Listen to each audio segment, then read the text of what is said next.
दुनिया का सबसे बड़ा सुपर पावर अमेरिका के राष्ट्रपति डोनाल्ड ट्रंप जी के ऊपर जो वाइट हाउस और उनके प्रेस के डिनर के समय में जो गोलीबारी हुआ, विश्व में उनसे बड़ा सुपर पावर कोई नहीं है और उनके आदेश से चाहे वो ट्रेड डील हो, न्यूक्लियर डील हो और मिसाइल हो, टैंक हो, टारपीडो हो, दुनिया और गॉड पॉप तक उनके कंट्रोल में चलने वाला डोनाल्ड ट्रंप, उनसे बड़ा विश्व का नेता कोई नहीं है। बेशक अपने आप में कोई भी सुपर पावर बनने का कोशिश करे, लेकिन सेकेंड वर्ल्ड वार के बाद जो आज पूरा विश्व थर्ड वर्ल्ड वार में चल रहा है, 8 अरब आबादी का बादशाह मालक डोनाल्ड ट्रंप जी हैं। उनका अपने आप में जो वो बोलते हैं तो वो कानून बनता है, जब वो चलते हैं तो दुनिया को और सारे ग्रह नक्षत्र और दुनिया का सुपर पावर होने के नाते उनके साथ चलता है। और ऐसे आदमी पे 2016 में अटैक हुए, चुनावी सभा में 2024 में हुए और कल 2026 को उनके वाइट हाउस में उनके ऊपर अटैक करने का कोशिश किया। जो दुनिया का सबसे बड़ा बादशाह है, दुनिया का वो भला करने वाले आदमी हैं और भारत जैसा, पाकिस्तान जैसा देश को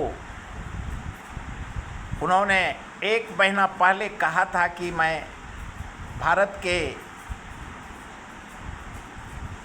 मोदी जी के कार्यकाल में सबसे ज़्यादा पैसा अमेरिका ने दिया है और पाकिस्तान को भी सबसे ज़्यादा पैसा डोनाल्ड ट्रंप जी ने दिया है और पूरा विश्व उनके आदेश से चलता है। ब्रह्मांड, धरती, आकाश और पाताल, और उस डोनाल्ड ट्रंप जी के पास उस सुपर पावर को वो एक आतंकवादी जिसको अरेस्ट करके रखा है, पहले जो 2 बार घटना में उस समय में तो मार दिया गया था, लेकिन इस बार छोड़ा हुआ है। और कैलिफोर्निया का जो वाशिंगटन हाउस से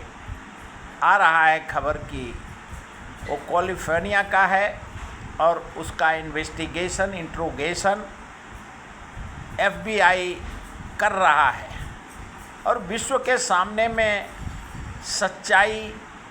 विश्व के सामने में आएगा कि कारण क्या है कि डोनाल्ड ट्रंप जी के ऊपर 3 बार अटैक हुए। ये पहला घटना नहीं है, 2016 में भी हुआ था, 2024 में भी हुआ, 2026 में भी हुआ। वैसे ईरान के विदेश मंत्रालय ने इस्लामाबाद में उनके सारे समझौता को मानने से इनकार कर दिया और IRGC जो ईरान का सुप्रीम सेना है, उनका कहना है कि सब आज के डेट में सुपर पावर अमेरिका नहीं है, चाइना है। तो स्वयंभू बनने में कोई हरकत नहीं है, पूरा विश्व स्वयंभू है और भारत में भी नरेंद्र मोदी जी भी विश्व के विश्व गुरु थे, लेकिन राजनीति पार्टी का भारत में जो उनके पार्टी के वरिष्ठ थिंकिंग टैंक में अभी हैं 11 साल से। मुरली मनोहर जोशी, सुब्रमण्यम स्वामी, मधु केश्वर, वो उनका मानना है कि ये विश्व गुरु नहीं है। आम आदमी पार्टी का संजय सिंह भी बोलते हैं विश्व गुरु घंटाल है। और जब विश्व में गुरु का सवाल ही नहीं होता है, क्यों सुपरमेसी भारत का ख़त्म कर दिया है नरेंद्र मोदी जी ने। इसके लिए विश्व गुरु बोलना गलत होगा। ये मुरली मनोहर जोशी जो भारतीय जनता पार्टी के वरिष्ठ नेता हैं, जो देश में चर्चा है कि आरएसएस 1971 में जिस प्रकार से इंदिरा जी को समर्थन दिया था, अब धीरे धीरे वो भारतीय जनता पार्टी के और नरेंद्र मोदी के कार्यकलाप से दुखी होकर के जो चर्चा चल रहा है देश में कि आरएसएस कांग्रेस को समर्थन देने के लिए तैयारी में है। वैसे कांग्रेस के नेता और कार्यकर्ता आरएसएस को उनका कहना है कि आरएसएस का रजिस्ट्रेशन नहीं हुआ है और इसके लिए उनको कुछ नेता का कहना है, मानना है अलग अलग कि उनको सबसे पहले आरएसएस को संविधान में, भारत के संविधान को मानना होगा, रजिस्ट्रेशन करना होगा। लेकिन आरएसएस नरेंद्र मोदी जी के सरकार से दुखी चल रहे हैं, ऐसा कहा जाता है। वैसे 2025 में आरएसएस के चीफ मोहन भागवत जी ने अपने वक्तव्य में कहा था कि जब उम्र रिटायरमेंट का चादर ओढ़ने की ज़रूरत है, लेकिन नहीं रिटायर मोहन भागवत जी हुए और नहीं नरेंद्र मोदी जी हुए। भारत के चाणक्य अमित भाई शाह ने कहा था 2025 में ही कि मैं रिटायर होने के बाद, राजनीति से रिटायर होने के बाद गांव में जाके खेती करूंगा और मेरे को खेती करने का बहुत हमारा इच्छा है। लेकिन राजनीति का उतार चढ़ाव, आज भी 5 राज्य में इलेक्शन चल रहे हैं और वेस्ट बंगाल के सभा में जो वहाँ के विरोधी पक्ष लोग हैं, वो अमित भाई शाह का कहना है कि हम 4 तारीख के बाद सबको उल्टा करके उनकी दशा दुर्दशा करेंगे। वहाँ का सत्ता पक्ष टीएमसी और जनता कहता है कि अभी सत्ता मिला नहीं और वो उल्टा करके बदला की भावना करते हैं। भारत के वो चाणक्य हैं राजनीति के और देश के गृह मंत्री हैं, उनको ऐसा सवाल नहीं करना चाहिए। और लेकिन वो सबसे बड़े स्ट्रेटेजीकार माने जाते हैं और देश के गृह मंत्री हैं और उन्होंने अपने चाणक्य बुद्धि से पंजाब के 7 लोग राज्यसभा के एमपी को उन्होंने भारतीय जनता पार्टी में ले लिया। अब राज्यसभा में भी संपूर्ण बहुमत बीजेपी को मिला है और अब चर्चा है कि पंजाब का सरकार को गिरा करके बीजेपी का सभी को वो क्यों वहाँ भी भारतीय जनता पार्टी का सरकार देश को देखने को मिलेगा। दिल्ली में भी 2 टर्म केजरीवाल जी रहे, लेकिन तीसरे टर्म में चाणक्य और दिल्ली के जनता ने बहुमत दे करके भारतीय जनता पार्टी को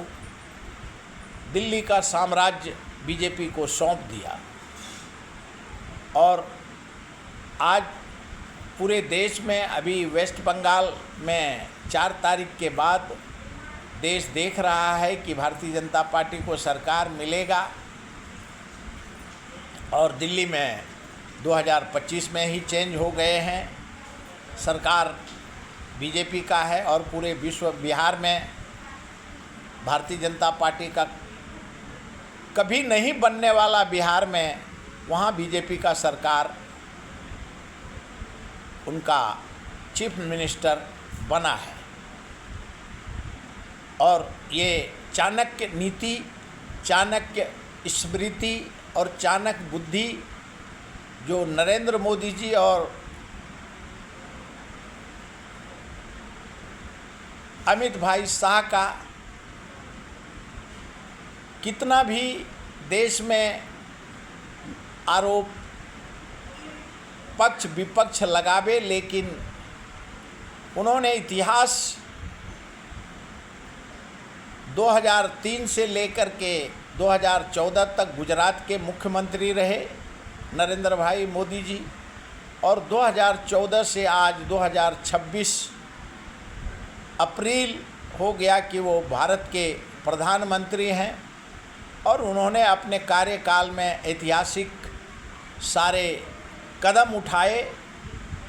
और जब सत्ता चलता है, घर चलाना मुश्किल होता है, तो ऐसे वक्त में सत्ता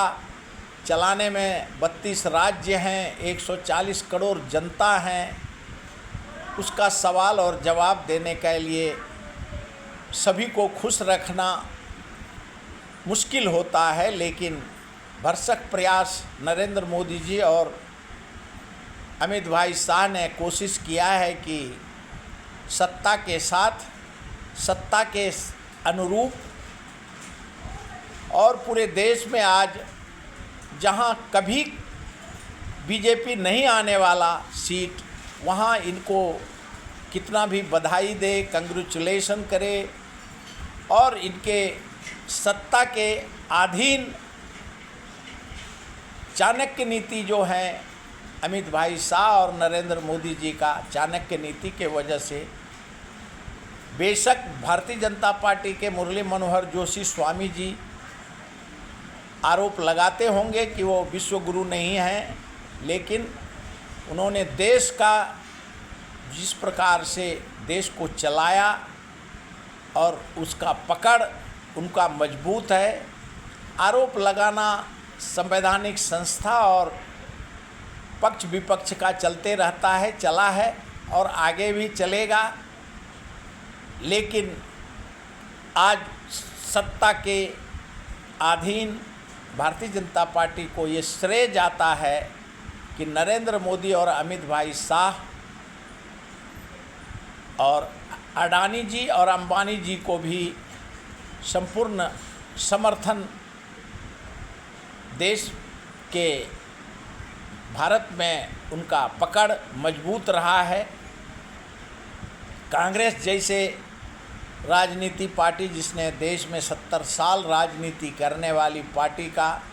44 पे ला दिया, और बेशक 44 से 100 पहुँचे, और बीजेपी 2 सीट चुन के नहीं आने वाला, वो 303 सीट पे भारत में विजयी हुआ। वक्त का तकाजा है कि डोनाल्ड ट्रंप जी के ऊपर अमेरिका में जो, उनके ऊपर तो सवाल ही नहीं होता है, क्यों उनको वहाँ के राष्ट्रपति को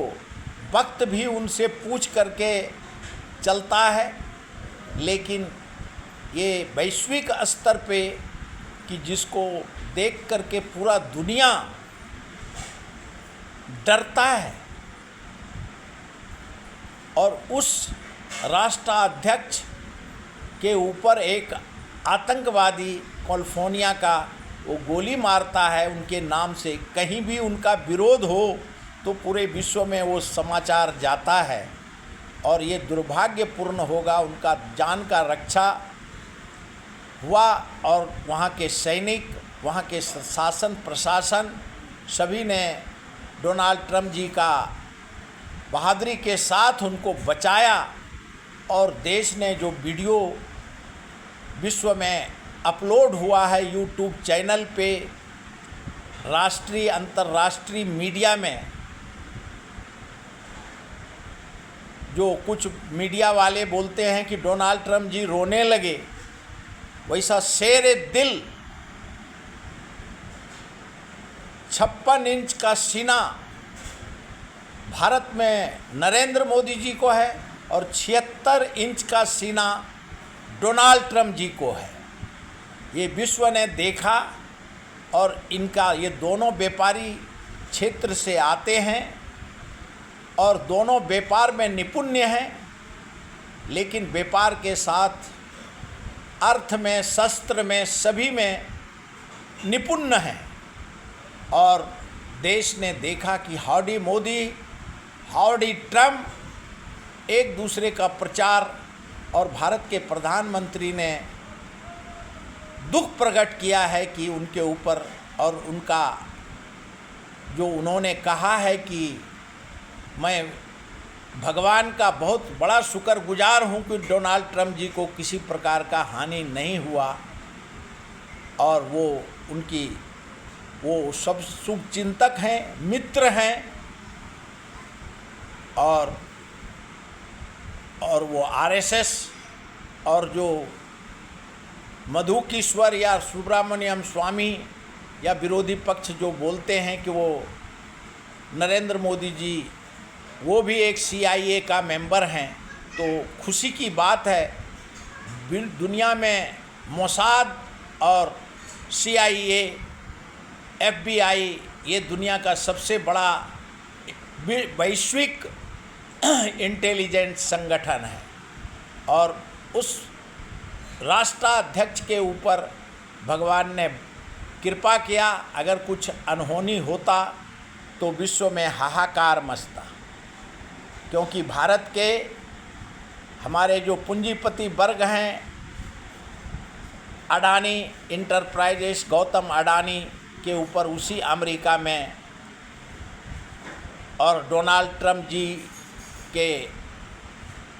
आसपास जो वहाँ का US कोर्ट है, वहाँ सेबी का केस चल रहा है, और ऐसे स्थिति में वो स्वस्थ और शक्ति के साथ उनका जान बच गया। ये पूरा दुनिया गॉड, अल्लाह और जीसस का आभार प्रकट करता है, वहाँ के पोप को भी, क्योंकि पोप और डोनाल्ड ट्रंप जी का बीच में कुछ नोक झोंक भी दुनिया ने देखा है। लेकिन जिस ने उनके ऊपर गोली चलाने का हिम्मत किया, आज तक अमेरिका के हिस्ट्री में रहा है कि उसको मार दिया जाता था, लेकिन ये इन्वेस्टिगेशन का सवाल है, इसके लिए आरोपी को मारा नहीं गया, और विश्व जानना चाहेगा कि इसके पीछे क्या राजकारण है, क्या क्या है। शंकाएं तो अलग अलग लगाए जा रहे हैं, लेकिन शक से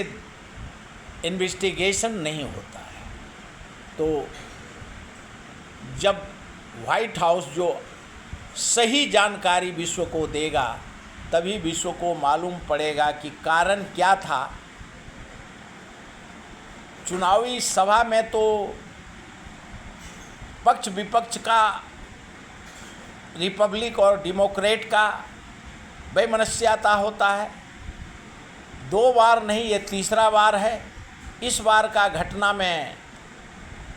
आरोपी को मारा नहीं गया, वो आरोपी जिंदा है और उसका इन्वेस्टिगेशन चल रहा है। दुनिया इंतज़ार कर रहा है कि ये कारण क्या है, जो इन्वेस्टिगेशन रिपोर्ट क्या आता है, तभी सही। और डोनाल्ड ट्रंप जी बाल बाल बचे। पूरा दुनिया सांस लेने के लिए भगवान का, अल्लाह का, गॉड का शुक्रगुजार करता है। अभी तक इतना ही।